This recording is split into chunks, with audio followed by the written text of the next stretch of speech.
Levi, look at me. I was still wearing like the shirt I had worn when I jumped in to get him. And they called us in and they said, this is it, you have to tell him goodbye. And I just looked at him with his little scab knee. I just was thinking, like, why did God not hear my pleas and take me instead? I don't understand how he could have been so full of life and now he's not. And my husband and I just stood there and we just told him over and over how much we loved him. And then the very last thing that I said to him, I leaned down and whispered in his ear and sort of tousled his hair and said, I didn't know. I just didn't know. I'm so sorry, but I'm going to fix this. And then we walked out of the room without him. I've since learned that if everyone's watching the pool, then no one's watching the pool. Of course, at the time we didn't think anything about it. We'd been swimming all day. He wore a life jacket all day. We were very careful with water.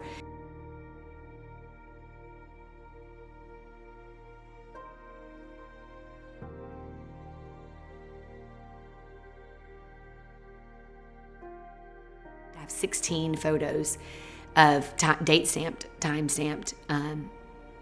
We were marching toward the end and we just had no idea. And he's wearing a life jacket or a puddle jumper in 14 of them.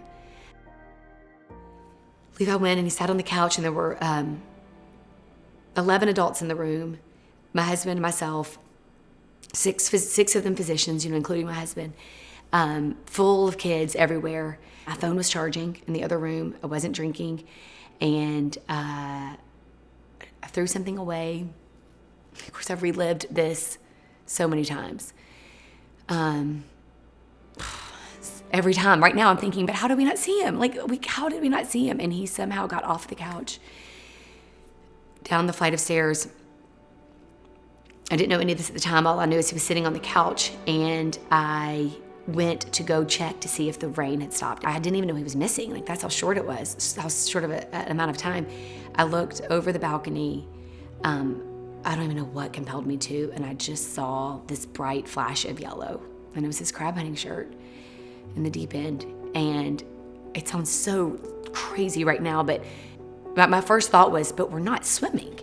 So for this split second, all I felt was confusion, and then of course panic. And I turned around and I was screaming and I was banging on the glass doors, and I don't know what I was screaming, but whatever I was screaming, it was enough to get everybody out of the house. Our 5-year-old, she was like, but he was on the couch, Mom. But even they realized, couldn't really comprehend just how fast this happened. 6 physicians, not only physicians, but 5 are cardiothoracic anesthesiologists. They are the most airway expert you can get, right? And still wasn't able to be saved. But for our peace of mind, we don't ever have to worry, what if the paramedics had shown up sooner? Or what if?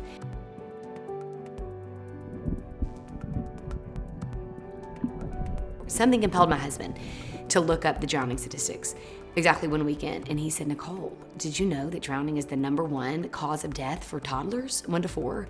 And that this was the real kicker for us. But 69% of the time it happens when they aren't swimming and they somehow reach water alone. And we were like, what? I was like, what? 1 week to the day after losing Levi, we found these statistics on drowning that we just wish we had known. I created this organization, this company, Water Guardians, and the mission is to obviously bring awareness to water safety, but very specifically, the Water Guardian tag it's about the size of a credit card, and it's a tag that an adult would wear either around their neck or as a bracelet that just designates that they are the ones responsible for watching the water when the children are swimming, but as importantly, when you're not swimming and you go inside to eat lunch, during those transition times, because that is where the communication falls, and that is when kids drown.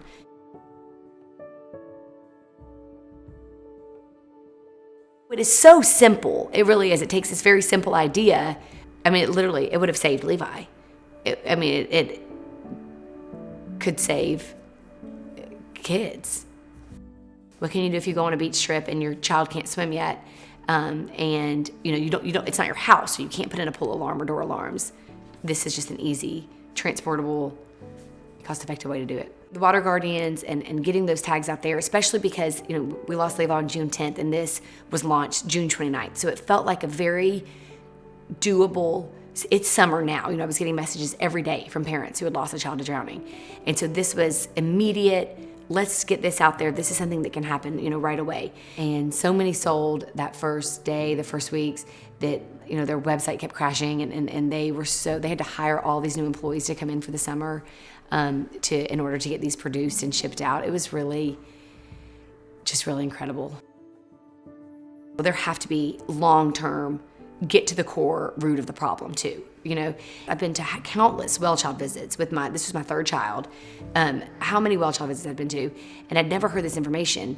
Then obviously, they don't have it, or they would have told me. It's not something that's even on the radar of the pediatricians. He turned 3 in March and went to his well child visit. It did not come up, water safety or drowning or swimming. At the well child visit, we talked about, can he hold a cup? Can he use a marker? How did we miss? We're heading into summer. He's a 3-year-old boy. Number one reason that he wouldn't make it to his 4th well child visit. But I think that it comes back to the stigma even for pediatricians. They also have so many things they have to tell parents.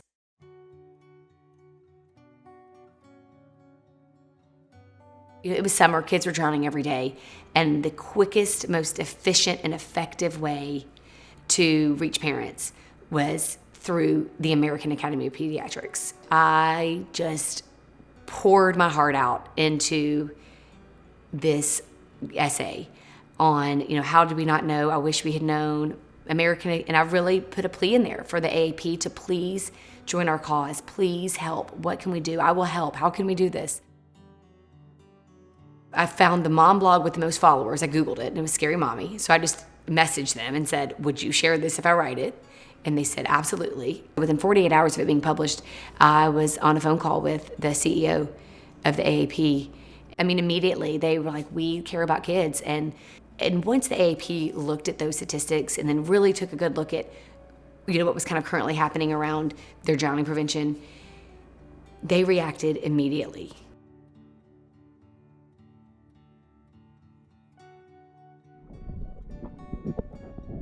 Essentially, that learning to roll to float is the missing key. Not being able to swim, but learning to roll to float around age 1. And that research that will hopefully, we know for a fact will prove it, and that will then influence policy, legislation. Look at all of this that's happened around COVID. Again, when you look statistically, children are not at the greatest risk for COVID. Yet look at all of these, everybody's turned their lives upside down. It's over 1,000 that drown every single year. Every year for decades. When I think about Levi's legacy, honestly, what I really think about is just that we are surviving without him. And it is just because his life meant so much to us, still means so much to us, and how much we love him, that we are so determined to put as much good and beauty and love into the world, because he doesn't get to. And I just don't want any other parent to stand on a balcony and be so confused, and heartbroken, and then have to question and wonder forever if they could have kept, what else they could have done. How do they not know to keep their child safe from water? And I think it's more of a testament to to the numbers and to all of these kids that have lost their lives to drowning. It's not Levi, it's not me. So many, at every step of the way, I have felt like there are just all of these kids and teenagers just around me, rooting for us, rooting for this, and for us to win, and for us, to stop this epidemic.